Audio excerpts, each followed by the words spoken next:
Yumi, Claude, and Kate, thanks for being here and chatting with me in this hopefully not awkward way. It's fun to work together all the time, and this is the first time for us to just kind of sit here and hang out and chat about stuff. So thank you all for agreeing to do this on top of the pretty heavy holiday season we've got going on here. I would like to start off by allowing each of you to introduce yourselves and to just briefly, as briefly as you can manage, say what your role and responsibility is here at the Colorado Symphony. Haiku version is fine if you want to put it into haiku, okay? Yumi, let's start with you. Hi, I'm the concertmaster of your Colorado Symphony. 26th season this year. Concertmaster tunes the orchestra, face of the orchestra, ambassador, helps fundraise, all kinds of stuff. Mainly, I think, to try to set the musical story right away from the beginning, first rehearsal. Many things that are not taught in a conservatory, but takes a lot of experience. And basically trying to keep the playing and morale and do a lot of background things. Okay. Claude? Oh, this is nice. Well, I'm Claude Sim. I'm Associate Concertmaster, and I've been here also 26 years. Came in around the same time Yumi did, so we've been sharing the first stand for quite a long time. And I view my role as sort of a dual role to, number one, to support Yumi and just try to just be there to, for her to depend on, when she needs me. And oh, well, thank you. And also, to step into the role when Yumi is out, and so it's a big team that we have. A lot of us have multiple roles, and I enjoy it very much. And yeah, I'm just really happy to chat with you, Catherine. Thanks, Claude. And now for something different. Yeah. I'm Kate Arndt. I'm the principal second violin. This is my third season, so I'm the new kid on the block here. So this is my second season as principal second, but third season in Colorado. And kind of, as Claude mentioned, the role is a bit of a supportive role to Yumi and the first violins. The second violins are a bit like the middle child. We kind of go between firsts and violas as kind of supporting both sections. And my job is also to have a leadership position within my own section, giving direction, cues, and lots of bowings also. So it's a bit of both, like we wear many hats a lot of the time. But yeah, been fun so far to work with some amazing players. So. Okay. All right. Well, thank you for introducing yourselves and your roles here. What I think is so amazing is that we have so many really strong leaders, not just within the string section, but of course in our winds, brass, and percussion. And it takes these kinds of leaders to really coalesce such a large group. So it is extra special, I think, when you get to step outside of your ordinary, if you can even call it that, ordinary leadership role into an extraordinary leadership role as a soloist. And so that's kind of what I wanted to talk about today, because you're all being offered this opportunity to step into a soloist role that's not just your sort of normal opportunity, but you're also you're each pretending to be a third of Itzhak Perlman. It takes no pressure. It takes three people, right? I was thinking about those, those toys where you can choose the head, the torso, and the legs, So it's you're sort of making a Perlman chimera. So this is for our tour to New York City, where we'll be hosting Perlman as part of his 80th birthday celebration, and he'll be playing some solo literature that he's best known for.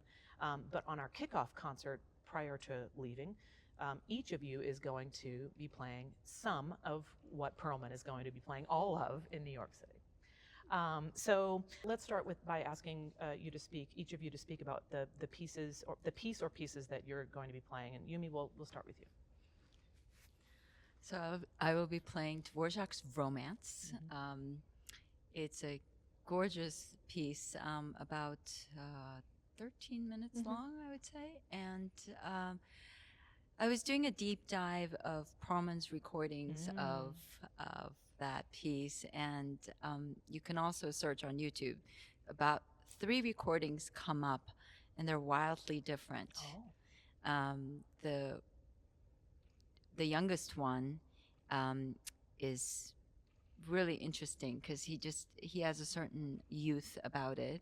But then the second recording with Barenboim is very refined and makes me wonder if that was like Barenboim's influence. It's just very kind of just almost like textbook, you know. And I felt like he was very reserved. That's the word I'm looking for. And then there's another one with Boston Symphony and Seiji Ozawa, which I think he's most free and more what I would expect from him. And I don't know. I mean, for us to be preparing, in a way, the orchestra for these pieces, my question a little bit too is like, are we supposed to somehow channel Perlman? Well, that was going to be my question, actually. Like, how do you feel free to play as yourself, knowing that you're sort of previewing this concert that's happening in New York? You know. So well, ultimately, no. You have to just play how you want to. In fact, you know, there's never any real success in trying to imitate anyone.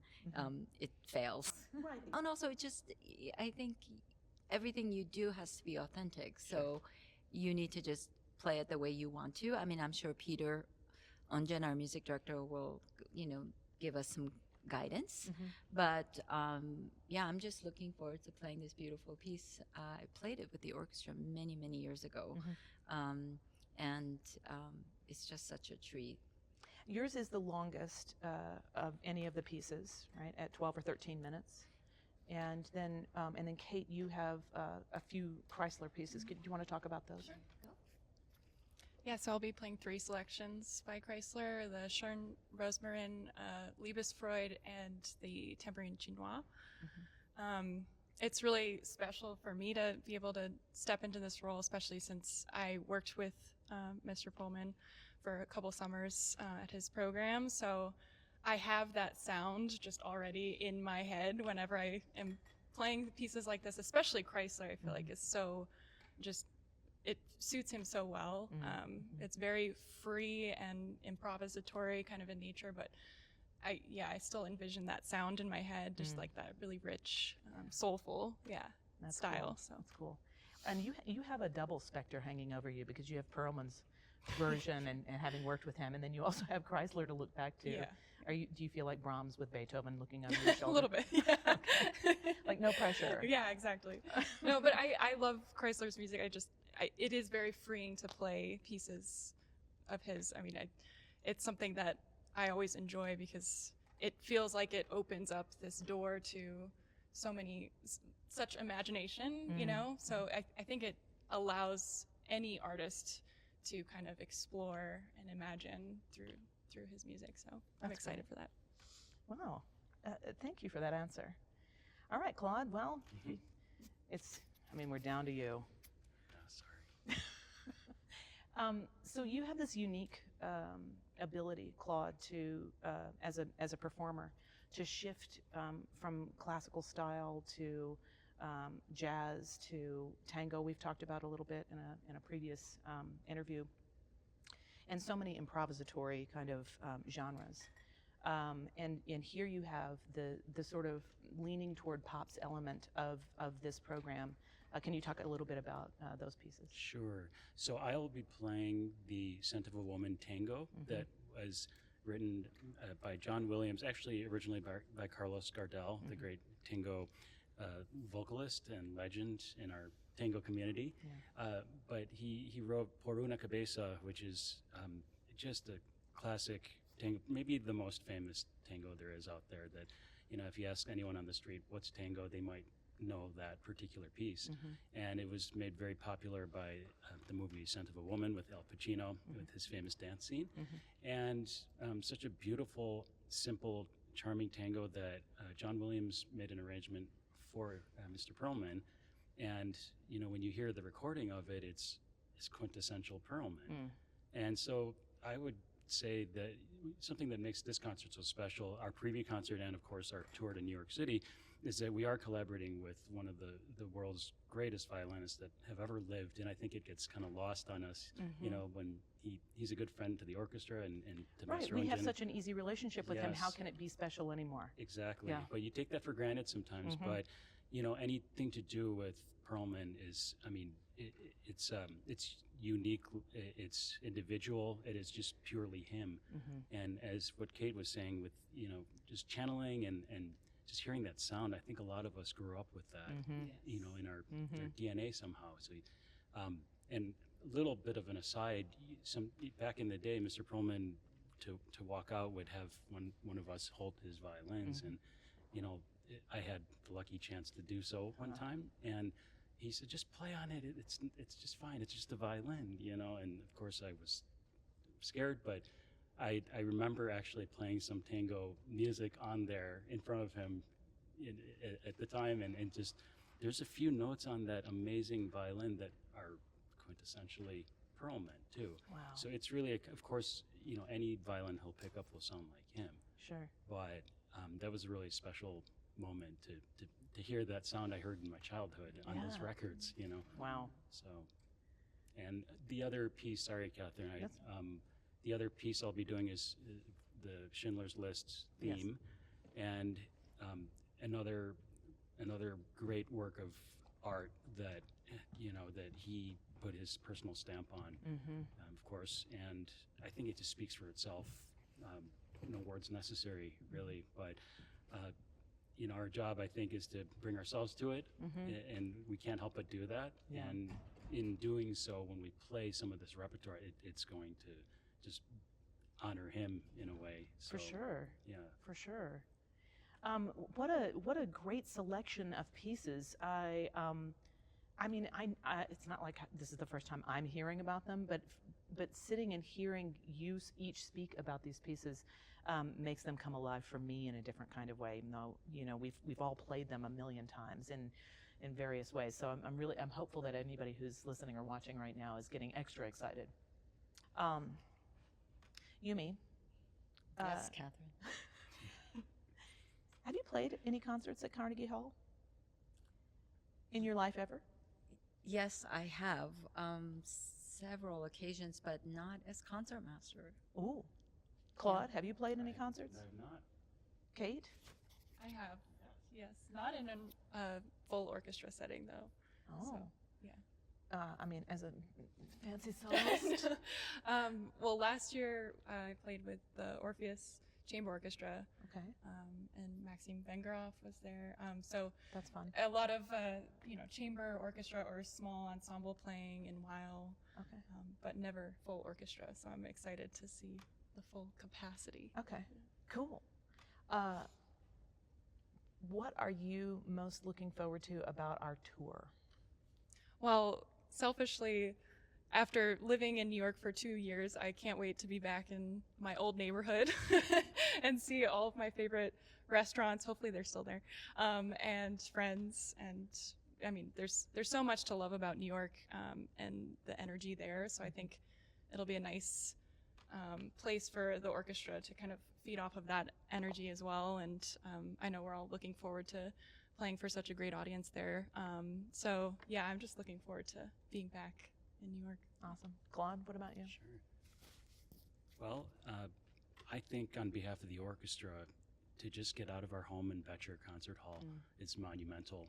And those of us that have been here for so long, it's kind of hard to imagine how far we've come to be able to do something like this. So, anytime, again, that we're able to leave the comfort of this beautiful home, I think it just offers some sort of excitement, even in how we play something, and we can hear different things and just appreciate each other even more, hopefully.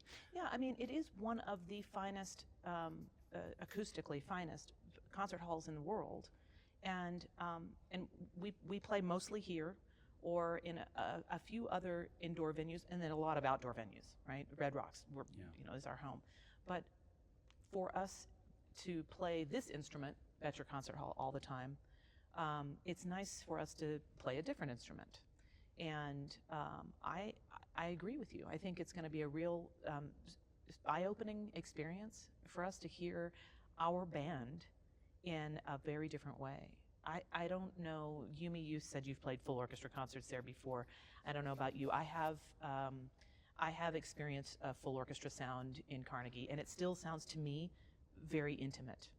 I can hear with such clarity, but I also am aware that we're filling a large space. And that's such an incredible kind of physical property of sound that you can be in those two places. How about you? What are you looking forward to for the tour?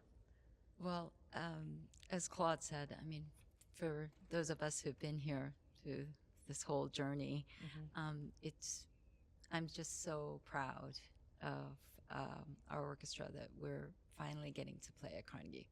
And it's still an institution that measures, how do you get to Carnegie? Okay, practice, practice, practice. And I feel like we've done a bus, that. walking, the taxi. Okay, sorry. But I think it really is an incredible sort of validation and stamp that we've come this far. And not that we didn't deserve to be there before, but that we are actually doing it is huge. And I'm really grateful for the organization that they've made this an important, venture for us. Yeah, it's a real commitment. It's a huge lift. Yeah. Of course, patrons can see that the orchestra is fantastic. Of course, we deserve a great instrument to play, like Carnegie Hall is. But to get there, besides practice, practice, practice, and besides my joke about airplanes and buses and all of that, it takes an incredibly dedicated staff and board to make that commitment and to make that lift. There's a lot of fundraising, specific fundraising that has to go into something like this, and really underscoring the mission, our service mission. I think that sometimes we get so focused on serving our external community that we forget that we need to put our oxygen mask on first. In order to serve externally, we need to take care of ourselves. And this is one way that we can do that and serve our external community. Absolutely. It would be a big morale boost for us. Yeah. And I don't know about a moral boost. I'm in New sorry, York. morale. Yeah. Okay. I mean, it's not Vegas, but morale boost. And also just that experience of playing in a different hall, and a great hall. Yeah. I think it would be really valuable and inspiring to And our instructive. colleagues. We can bring that back here, and it might change the way that we interact here. Yeah. And maybe if we can force Boettcher to become Carnegie, just by sheer will. Well, perhaps we'll see. Yeah. But again, I think it's just an amazing coup for us, and Yes. and I think the community outside of Colorado needs to hear us and Yes. see that we're doing wonderful things here. Yeah. And I really want to thank Peter and the management, the whole board for making this happen. Yeah. And Thank you all very much for sitting and chatting. I think this is just so insightful. I love that we got to hear each from a little bit about the heart connection that you have, head and heart connection that you have each to these pieces of music, and that's so cool that you had that direct connection to Perlman too, and Kreisler hovering over you and no pressure. It's big shoes to fill. So. Yeah, you guys are going to be great. I can't wait to hear you in rehearsal. I can't wait to hear you here in the kickoff concert and in Carnegie. It's going to be a real pleasure. I mean, what do? I just play viola. So thank you very much for Thank you. sitting here.